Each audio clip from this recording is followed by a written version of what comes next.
Bangladesh cricket এখন এমন এক জায়গায় এসে পৌঁছেছে যেখানে মাঠে নামা মানে যেন পরীক্ষা দিতে যাওয়া ছাত্র, যার পড়া মুখস্থ হয়নি কিন্তু মুখে আত্মবিশ্বাস, স্যার চেষ্টা করব। আফগানিস্তানের বিপক্ষে শেষ ওয়ানডেতে বাংলাদেশ চেষ্টা করেছিল ঠিকই, কিন্তু ফলাফল হলো 109 রানে অল আউট। আফগানরা হাসতে হাসতে বলল, ভাই এত অল্প রান করলে আমাদের বোলারদের ওয়ার্ম আপই শেষ হয় না। একসময় বাংলাদেশ ওয়ানডেতে রাজত্ব করত, ভারত, পাকিস্তান, দক্ষিণ আফ্রিকা সবাই ভয় পেত, কিন্তু এখনকার বাংলাদেশ দেখে মনে হয় দলটা যেন পুরনো দিনের স্মৃতিচারণে ব্যস্ত।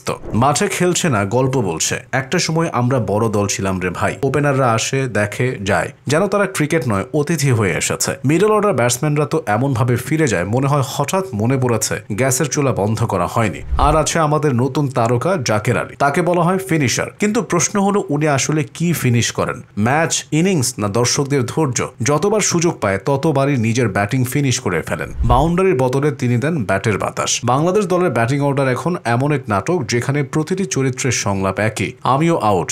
একে একে সবাই ফিরে যায় যেন ছুটির ঘন্টা বাজানোর অপেক্ষা করছে। শেষ পর্যন্ত ইনিংসের রান বোর্ডে 109, মনে হয় যেন টেস্টে নয় প্রাথমিক বিদ্যালয়ের রিপোর্ট কার্ডে পাওয়া নাম্বার। দলীয় সভায় নাকি কোচ বলেছিলেন আজ সবাই নিজের সেরাটা দেবে। ব্যাটাররা তাই দিয়েছিল নিজের সেরা ডিফেন্স, স্টাম্পে সরাসরি আঘাত।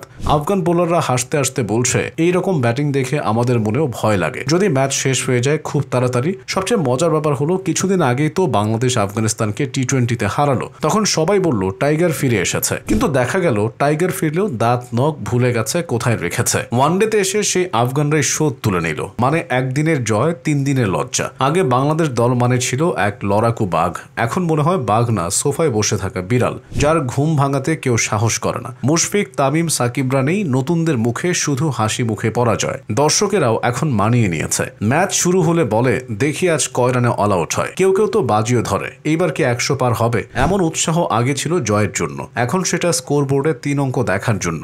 জাকের আলী আবার ইনস্টাগ্রামে মোটিভেশনাল পোস্ট দেন, লড়াই চালিয়ে যেতে হবে। ভাই আমরা বুঝি, কিন্তু একটু রান দিয়েও যদি লড়াইটা চালাতে পারতেন ভালো লাগতো। তিনি মাঠে নামলেই মনে হয় ম্যাচটা হয়তো রান ছাড়া রান্নার প্রতিযোগিতা। আর কোচিং স্টাফ, তাদের মুখে এখন একই ডায়লগ, বাচ্চারা ভালো খেলেছে, শুধু একটু ভাগ্য খারাপ। ভাই ভাগ্য খারাপ নয়, ব্যাট খারাপ, শট খারাপ, মনোভাব খারাপ, সব খারাপ। ভাগ্য তো ভালোই আছে, আফগানরা সেটা নিয়েই খেলে গেছে। আফগানিস্তান এখন শুধু ক্রিকেটে নয় মানসিকভাবেও বাংলাদেশকে হারিয়ে দিয়েছে। তারা এখন জানে বাংলাদেশকে হারাতে খুব কষ্ট করতে হয় না, একটু ভালো স্পেলই যথেষ্ট। 81 রানের জয় তাদের কাছে যেন সাধারণ ব্যাপার, আর আমাদের কাছে লজ্জার গিনেস রেকর্ড। বাংলাদেশ এখন এমন একটা পর্যায়ে এসে পড়েছে যেখানে পরাজয়ী যেন রুটিন। প্রতিটি ম্যাচ শেষে ক্যাপশন একটাই, আমরা শিখছি। কিন্তু প্রশ্ন হলো কত বছর শিখবে ভাই? এতদিনে তো কেউ মাস্টার শেষ করে ফেলে। বাংলাদেশের ক্রিকেট এখন যেন এক পুরনো কমেডি সিরিজ, দর্শক জানে পরের দৃশ্যে কি হবে, তবুও দেখে, কারণ হেসে নেওয়া ছাড়া উপায় নেই। হয়তো একদিন আবার সব ঠিক হবে, কিন্তু এখনকার অবস্থা দেখে মনে হয় প্রথমে একটু টিউশন নিতে হবে কিভাবে ব্যাটে বল লাগানো যায়, কিন্তু শেষে সবার মনেই এক প্রশ্ন,